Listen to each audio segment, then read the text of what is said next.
Welcome to Academic Gain Tutorials. In this video, we will discuss about how a dividend discount model calculator for stock valuation works. A dividend discount model calculator helps investors estimate what a dividend-paying stock may be worth based on the dividends it is expected to pay in the future. It is a popular valuation method for mature companies that regularly pay dividends and have relatively stable long-term growth. First, you enter the starting inputs. These usually include the current dividend, the expected dividend growth rate, the required return or discount rate, and the time horizon or valuation assumption. These inputs are important because the calculator builds the valuation result from the assumptions you provide. Next, the calculator estimates the next dividend. In many cases, the model does not use only the current dividend. Instead, it calculates the expected next dividend by multiplying the current dividend by 1 plus the growth rate.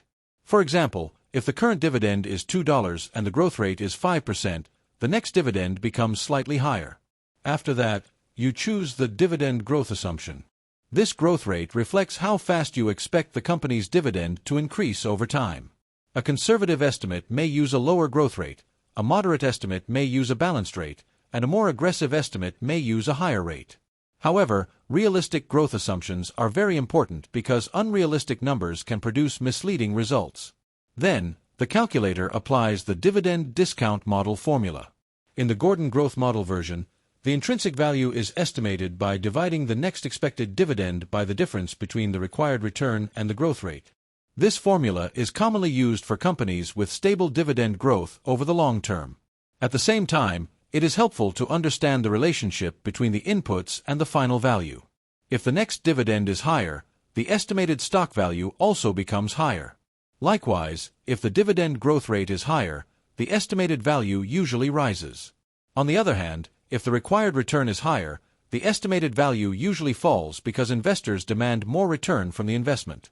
Next, the calculator estimates the stock value. For example, if the next dividend is $2.10, the required return is 9%, and the growth rate is 4%, the estimated value may be around $42 per share. This becomes the model's estimate of the stock's intrinsic value. After that, investors compare the estimated value with the current market price. If the market price is below the estimated intrinsic value, the stock may appear undervalued. If the market price is close to the estimated value, it may be fairly valued. On the other hand, if the market price is above the estimated value, the stock may appear overvalued. Finally, the result should be used carefully.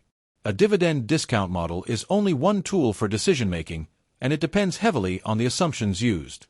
Investors should also think about margin of safety, business quality, dividend stability, and whether the growth and required return assumptions are reasonable. Even small changes in these assumptions can change the valuation result significantly.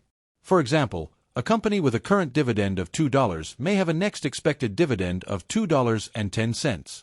If that company has a required return of 9% and a growth rate of 4%, the estimated value from the model may be about $42. This simple example shows how expected dividends can be converted into an estimated stock value. So, the key idea is simple. A dividend discount model calculator helps convert future dividend expectations into an estimated stock value. It can help investors estimate fair value, support dividend stock analysis, and improve long-term decision-making. This video is for educational purposes only and is not financial advice. If this short video was helpful, give it a thumbs up and subscribe to the channel. Thank you.